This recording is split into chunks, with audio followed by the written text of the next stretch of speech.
Welcome back to our channel Info 366. இன்னைக்கு என்ன இன்ஃபர்மேஷனோட நான் உங்களை வந்து சந்திக்கிறேன் அப்படின்னா, நேத்து வீடியோல அமெரிக்காவோட வெள்ளை மாளிகையில ஒரு கன் ஷூட் நடந்துச்சு. அந்த கன் ஷூட்டை யாரு பண்ணது, இது வந்து அமெரிக்க அதிபர் ட்ரம்ப் அவர்களை மட்டும் டார்கெட் பண்ணி நடந்த ஒரு விஷயமா, இல்ல வேற யாரெல்லாம் வந்து இதுல டார்கெட் பண்ணிருக்காங்க, இந்த சம்பவத்தை பண்ணது யாரு, அவருக்கும் தீவிரவாத அமைப்புக்கும் ஏதாவது சம்பந்தம் இருக்கா, இல்ல வேற எந்த ஒரு நாட்டோடையாவது அவருக்கு தொடர்பு இருக்கா, இல்ல இது தனிநபர் தாக்குதலா, அவரு இந்த சம்பவத்தை பண்றதுக்கு முன்னாடி அவரோட வீட்டுக்கு ஒரு கடிதம் ஒண்ணு எழுதியிருக்காரு. அந்த கடிதத்துல அவர் என்ன மாதிரியான விஷயங்கள் எல்லாம் வந்து சொல்லியிருக்காங்க. இஸ்ரேலோட மொசாத் அமைப்பு தான் வந்து ஈரானோட சுப்ரீம் லீடரான கமேனி அவரை வந்து கொல்றதுக்கு முக்கியமான காரணமா இருந்துச்சு. அவரோட ஈரான் நாட்டை சேர்ந்த ஒரு இளைஞர் வந்து தொடர்புல இருந்ததுனால அவருக்கு ஈரான் சைட்ல இருந்து என்ன மாதிரியான தண்டனைகள்லாம் வந்து கொடுத்திருந்தாங்க. இந்த முதல் கட்ட பேச்சுவார்த்தை, இரண்டாம் கட்ட பேச்சுவார்த்தை அப்படிங்கிற விஷயங்கள்லாம் வேணாம், இதுக்கப்புறமா பேச்சுவார்த்தை அப்படியே வேணாம் அப்படின்னு சொல்லி ட்ரம்ப் அவர்கள் சொன்னதுக்கான காரணம் என்ன, இது எல்லாத்த பத்தியுமே நேத்து வீடியோல ரொம்ப டீடைலா பேசியிருக்கோம். சோ மறக்காம அதை செக் பண்ணி பாருங்க. இப்போ ரீசன்ட் என்ன பண்ணிருக்காங்க, ஈரான் வந்து ஸ்ட்ரைட் ஆஃப் ஹார்மோஸ்ல ஏகப்பட்ட கப்பலை வந்து பிளாக் பண்ணி வச்சிருக்காங்க. இதனால இந்திய மாலுமிகள் யாராவது பாதிக்கப்பட்டிருக்காங்களா, அவங்களோட நிலைமை இன்னைக்கு என்ன நிலைமையில இருக்கு, இந்த ஸ்ட்ரைட் ஆஃப் ஹார்மோஸை முழுசா எங்களோட கண்ட்ரோல்ல கொண்டு வர போறோம் அப்படின்னு சொல்லி ஈரான் வந்து சொல்லியிருக்காங்க. சொன்னதோட மட்டும் இல்லாம ஈரானோட நாடாளுமன்றத்துல புதுசா ஒரு சட்டத்தை கொண்டு வந்திருக்காங்க. இதனால அமெரிக்காவுக்கு சப்போர்ட் பண்ற நாடுகளுக்கு மட்டும் பிரச்சனை வருமா, இல்ல இந்தியாவுக்கும் ஏதாவது பிரச்சனை வர்றதுக்கான வாய்ப்புகள் இருக்கா? லெபனான் இஸ்ரேல் இந்த போர் நிறுத்தம் அப்படிங்கிறது 3 வாரத்துக்கு எக்ஸ்டெண்ட் பண்ணியிருந்தாங்க. ஆனா திரும்பவும் அவங்க என்ன பண்ணியிருக்காங்க, இந்த போரை திரும்பவும் ஆரம்பிச்சிருக்காங்க. இதுக்காக இஸ்ரேலோட பிரதமர் நெதன்யாகு வந்து என்ன சொல்லியிருக்காரு, ஈரானோட வெளியுறவுத்துறை அமைச்சரான அப்பாஸ் அராக்சி ரஷ்யாவோட பிரதமரான புடினை போய் சந்திச்சிருக்காரு. என்ன நோக்கம், இது எல்லாத்த பத்தியும் தான் இந்த வீடியோல ரொம்ப டீடைலா பேச போறோம். சோ வீடியோவை ஸ்கிப் பண்ணாம ஃபுல்லா பாருங்க. அமெரிக்கா இஸ்ரேல் ஈரான் இந்த வார் வந்து இப்போ வந்து கண்டினியூ ஆகல. ஆனா இந்த போர் நிறுத்தம் அப்படிங்கிறது வந்து எக்ஸ்டெண்ட் பண்ணி வச்சிருக்காங்க. ஸ்ட்ரைட் ஆஃப் ஹார்மோஸை ஈரான் வந்து ஓபன் பண்ணி வச்சிருந்தாங்க. ஆனாலும் அமெரிக்கா என்ன பண்ணிட்டாங்க, நாங்க வந்துட்டு உங்களை எப்பவுமே வேவு பார்ப்போம் அப்படின்னு சொல்லி அமெரிக்காவோட கடற்படை அங்க வந்து ஈரானோட துறைமுகத்தை வந்து சுத்தி இருக்காங்க. ஈரானோட துறைமுகத்துல எந்த ஒரு கப்பலும் வரக்கூடாது அப்படின்னு சொல்லி அமெரிக்கா சைட்ல இருந்து எல்லா கப்பலையுமே வந்து என்ன பண்ணிருக்காங்க, பிளாக் பண்ணிட்டு இருக்காங்க, அட்டாக் பண்ணிட்டு இருக்காங்க. இன்னொரு பக்கம் ஈரானோ அமெரிக்காவோ இல்ல அமெரிக்காவுக்கு சப்போர்ட் பண்ணிட்டு இருக்க நாடுகளோட கப்பலும் வரக்கூடாது அப்படின்னு சொல்லி அவங்களுமே வந்து பிளாக் பண்ணி வச்சிருக்காங்க. இதுக்கு நடுவுல மற்ற நாடுகள் தான் வந்து ரொம்பவே பாதிக்கப்பட்டிருக்காங்க. அந்த மாதிரி தான் இப்போ என்ன பண்ணிருக்கு, இந்தியாவோட மாலுமிகள் வந்து பாதிக்கப்பட்டிருக்காங்க அப்படின்னு தான் சொல்லணும். டோகோ இது எங்க இருக்கு அப்படின்னு பாத்தீங்கன்னா வெஸ்ட் ஆப்பிரிக்காவோட ஒரு சின்ன நாடு. இந்த டோகோ கண்ட்ரியோட பிளாகை வச்சுட்டு ஒரு கப்பல் வந்து வந்திருக்கு. இந்த ஒரு கப்பல் மட்டும் இல்ல, இந்த கப்பலோட ஏகப்பட்ட கப்பலுமே வந்திருக்கு. ஈரான் வந்து ஓமான்ல இருக்க சினாஸ் அப்படிங்கிற துறைமுகத்துல வந்து பிளாக் பண்ணி வச்சிருந்திருக்காங்க. அந்த கப்பல்ல தான் இந்திய மாலுமிகள் எத்தனை பேர் இருந்திருக்காங்க, 17 பேர் இருந்திருக்காங்க. இது சம்பந்தமா ஈரான் சைட்ல இருந்து சொன்னதுக்கு என்ன சொல்றாங்கன்னா, நாங்க வந்துட்டு கப்பலுக்குள்ள யாரு இருக்காங்க அப்படிங்கறதெல்லாம் வந்து எங்களுக்கு தெரியாது, எந்த நாட்டோட பிளாகோட அந்த கப்பல் வருது அப்படிங்கறதான் வந்து நாங்க பார்ப்போம் அப்படின்னு வந்து சொல்லியிருக்காங்க. இன்னொரு முக்கியமான ஒரு விஷயம், ஈரானுக்கும் இந்தியாவுக்கும் எந்த ஒரு பிரச்சனையுமே கிடையாது அப்படின்னு வந்து சொல்லியிருக்காங்க. சரி ஓகே, அந்த கப்பல்ல இருந்த மாலுமிகளுக்கு ஏதாவது பாதிப்பு ஆயிருக்கா, அவங்களுக்கு ஏதாவது அவங்களோட உயிருக்கு ஆபத்து ஆயிருக்கா அப்படிங்கிறத நம்ம தெரிஞ்சுக்கலாம்.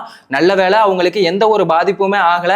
இதை வந்துட்டு ஈரானோட வெளியுறவுத்துறை அமைச்சகமா இருக்கட்டும், கப்பல் போக்குவரத்து துறை அமைச்சகம் 2 பேருமே வந்து கன்ஃபார்ம் பண்ணியிருக்காங்க. நாங்க வந்துட்டு அங்க என்ன நடக்குது அப்படிங்கிறத வந்து கண்காணிச்சுக்கிட்டு இருக்கோம். இருந்தாலும் ஈரான் வந்து யாரோட கப்பல் வருது என்ன அப்படிங்கிறத தெரிஞ்சுக்கிட்டு இந்த பிளாக் பண்றதா இருக்கட்டும், இல்ல இந்த கன் ஷூட் பண்றது, இந்த மாதிரியான விஷயங்களை பண்ணா நல்லா இருக்கும் அப்படின்னு சொல்லிட்டு இந்தியாவோட சைட்ல இருந்துமே வந்து சொல்லியிருக்காங்க. இது எந்த அளவுக்கு போய் முடிய போகுது அப்படிங்கிறதே தெரியல. ஏன்னா அமெரிக்கா வந்துட்டு இந்த பிளாக் பண்ணியிருக்குது ஈரானோட துறைமுகத்தை கண்டினியூவா அவங்களோட கடற்படையை வச்சு பிளாக் பண்றது அப்படிங்கிறத தொடர்ந்து பண்ணிக்கிட்டே தான் இருக்காங்க. இதனால ஈரான் என்ன பண்ணிருக்காங்க, ரொம்ப காண்டாயி இதுக்கப்புறமா இந்த ஸ்ட்ரைட் ஆஃப் ஹார்மோஸ் வந்து எங்களோட கண்ட்ரோல்ல தான் இருக்கும் அப்படிங்கிறத வந்து சொல்லியிருக்காங்க. சொன்னதோட மட்டும் இல்லாம ஈரானோட நாடாளுமன்றத்துல புதுசா ஒரு சட்டத்தையுமே கொண்டு வந்திருக்காங்க. அந்த சட்டம் என்ன அப்படிங்கிறத பார்க்கலாம். இதுக்கு முன்னாடி ஸ்ட்ரைட் ஆஃப் ஹார்மோஸ்ல எந்த ஒரு கப்பல் உள்ள வந்தாலும் அந்த கப்பலுக்கு நாங்க சுங்க கட்டணம் வசூலிப்போம் அப்படின்னு வந்து சொல்லியிருந்தாங்க. அது எவ்வளவுன்னு பாத்தீங்கன்னா $2 மில்லியன், நம்ம நாட்டு காசுக்கு 18.5 கோடி ஒவ்வொரு கப்பலுக்குமே அப்படின்னு வந்து சொல்லியிருந்தாங்கல்ல. அது எல்லாத்தையுமே வந்துட்டு டாலர்ல தான் வசூலிக்கிறதா வந்து சொல்லியிருந்தாங்க. இப்ப ஈரான் என்ன பண்ணிட்டாங்க தெரியுமா, அவங்களோட கரன்சியான ரியால் அந்த நாட்டு காசுல தான் நாங்க வந்து வாங்குவோம் அப்படின்னு வந்து சொல்லியிருக்காங்க. பொதுவா காமனாவே எல்லா நாடுகளுமே வந்து டாலர் தான் வந்து அதிகமா யூஸ் பண்ணிட்டு இருக்காங்க. இப்போ அமெரிக்காவா இருக்கட்டும், இல்ல அமெரிக்காவுக்கு சப்போர்ட் பண்ணிட்டு இருக்க எந்த நாடுகளோட கப்பல் வந்துட்டு உள்ள வர்ற மாதிரி இருந்தா அவங்க வந்துட்டு என்ன பண்ணணும், இந்த கச்சா எண்ணெயை வாங்கிட்டு அவங்க கொடுக்குற அமௌண்ட் இருக்குல்ல, அதை வந்து ஈரானோட கரன்சியான ரியால் அது மூலமா கொடுத்தா மட்டும்தான் நாங்க வாங்குவோம், இதுக்கப்புறமா டாலர் வந்து செல்லாது அப்படின்னு சொல்லிட்டு அமெரிக்காவுக்கு ஈரான் வந்து பயங்கரமான ஒரு செக் வச்சிருக்காங்க. ஏன்னா ஈரானோட ரியால் அப்படிங்கிறது அதிகமா புழக்கத்திலே இல்லை. எல்லா கண்ட்ரிலயுமே பாத்தீங்கன்னா டாலர் தான் வந்து அதிகமா யூஸ் பண்றாங்க. அதுக்கு தான் வந்துட்டு எல்லாருமே வந்து முக்கியத்துவம் கொடுக்குறாங்க.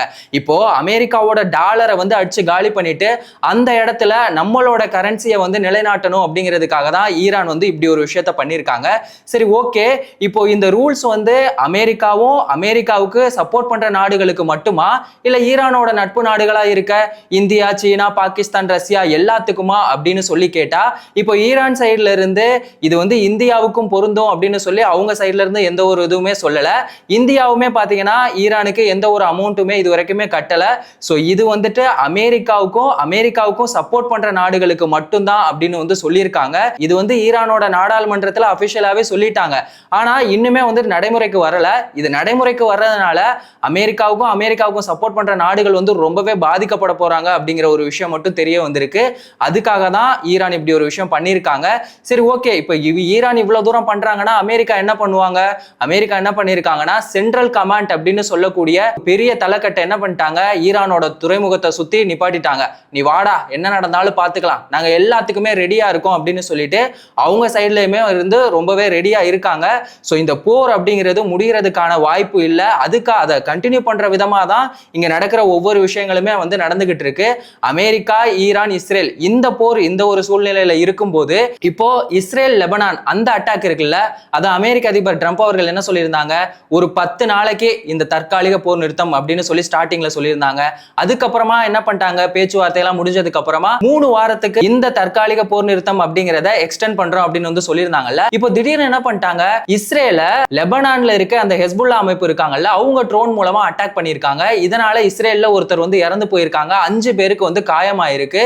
இது வந்துட்டு ஒரு ரூல்ஸ் போட்ட அந்த போர் நிறுத்தம் அப்படிங்கிற அந்த விதிமுறையே வந்து மீறி இருக்காங்க.